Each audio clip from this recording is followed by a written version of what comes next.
Bonjour!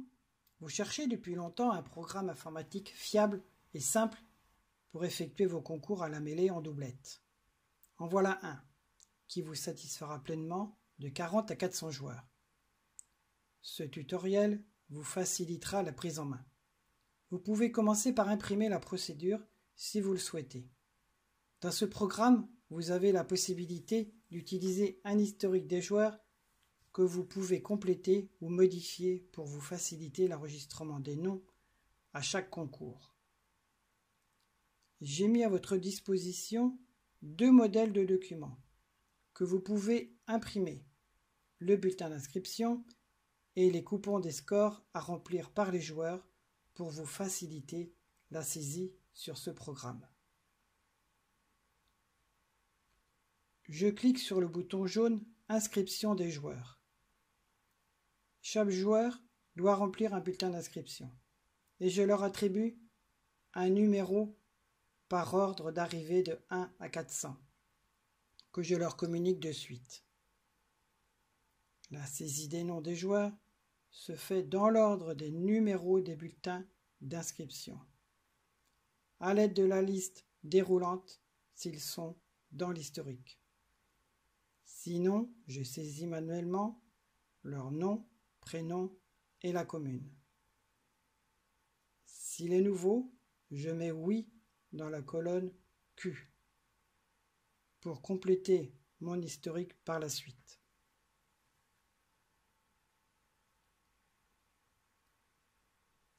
Tous les joueurs potentiels ont rempli leur bulletin d'inscription. J'en ai 64. Je saisis donc 64 dans la cellule F15. Je m'aperçois que si je saisis un nombre qui n'est pas un multiple de 4, j'ai un message d'erreur sous le nombre. Je clique sur le bouton « Retour vers les parties », puis sur le bouton marron « Ligne 7 ».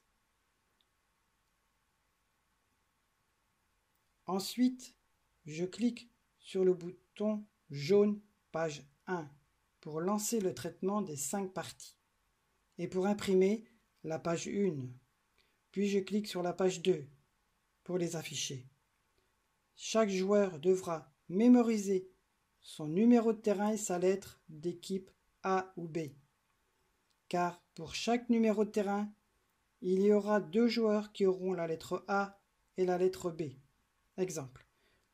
Pour cette partie, les joueurs 2 et 16 qui ont le même numéro de terrain 10 avec la lettre A seront partenaires et auront comme adversaires les adversaires 35 et 36 qui ont également le même numéro de terrain mais la lettre B. Je clique sur le bouton « Retour vers les parties ». La première partie vient d'être lancée. Je peux donc finir la saisie des joueurs avant de rentrer les premiers scores en cliquant sur le bouton « Inscription des joueurs ».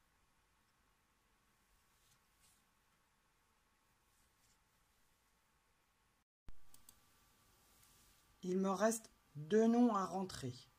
J'utilise la liste déroulante car ils sont dans l'historique. La validation de ma saisie de la quantité de joueurs va se voir instantanément. Mon écran va devenir vert. Ensuite, je clique sur « Validation » et « Retour vers les parties ». Je vais maintenant saisir les scores des équipes qui ont terminé leur première partie. Les risques d'erreur à la saisie sont limités. Un contrôle visuel se fait automatiquement. Si je saisis 2 fois le même chiffre lors d'un résultat, il s'affiche en rouge. Et de même, si un score saisi serait supérieur à 13. Un score d'une partie terminée inférieur à 13 est possible. Il s'inscrit en blanc.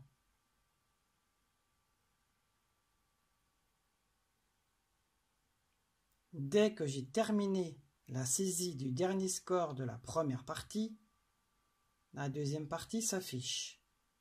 Je clique sur le bouton marron qui est au-dessus. je clique sur page 1 et page 2 pour les imprimer. Voici un aperçu avant impression des deux pages que je vais afficher aux participants pour qu'ils mémorisent leur numéro de terrain et leur lettre d'équipe. Et je clique sur Retour vers les parties pour saisir les scores. Dès que j'ai terminé la saisie du dernier score de la deuxième partie, la troisième partie s'affiche. Je clique sur le bouton marron qui est au-dessus, puis je clique sur la page 1 et la page 2 pour les imprimer et les afficher. Et je clique sur Retour vers les parties. Dès que j'ai terminé la saisie du dernier score de la troisième partie, la quatrième partie s'affiche. Et j'ai la possibilité de voir le classement des 3 premières parties jouées en cliquant sur le bouton jaune au-dessus. Et je clique sur les pages qui s'affichent dans l'ordre pour effectuer le traitement.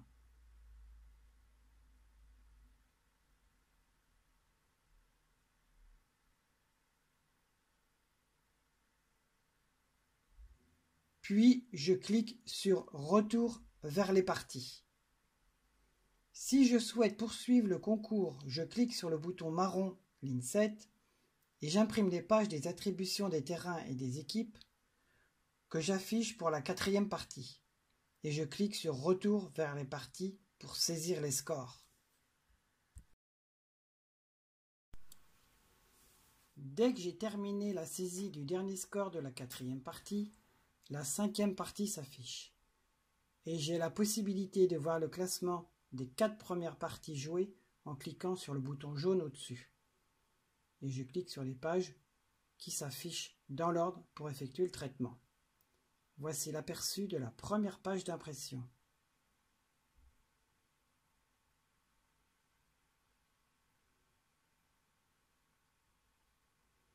Puis je clique sur Retour vers les parties. Si je souhaite poursuivre le concours, je clique sur le bouton marron, ligne 7, et j'imprime les pages des attributions des terrains et des équipes que j'affiche pour la cinquième partie. Et je clique sur Retour vers les parties pour saisir les scores. Dès que j'ai terminé la saisie du dernier score de la cinquième partie, le classement des 5 parties jouées s'effectue en cliquant sur le bouton jaune au-dessus. Et je clique sur les pages qui s'affichent dans l'ordre pour effectuer le traitement. Je peux les visualiser et les imprimer. Voici la visualisation.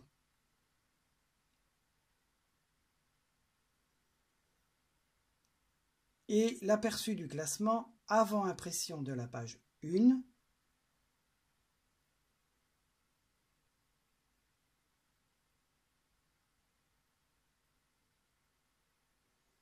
et de la page 2. Après avoir imprimé les classements, je peux préparer le programme pour un prochain concours en allant dans l'onglet jaune Inscription des joueurs et Réinitialisation. Dans la colonne AB, je clique sur le bouton noir pour afficher la colonne X et je clique sur le gros bouton jaune Réinitialisation complète pour un nouveau concours.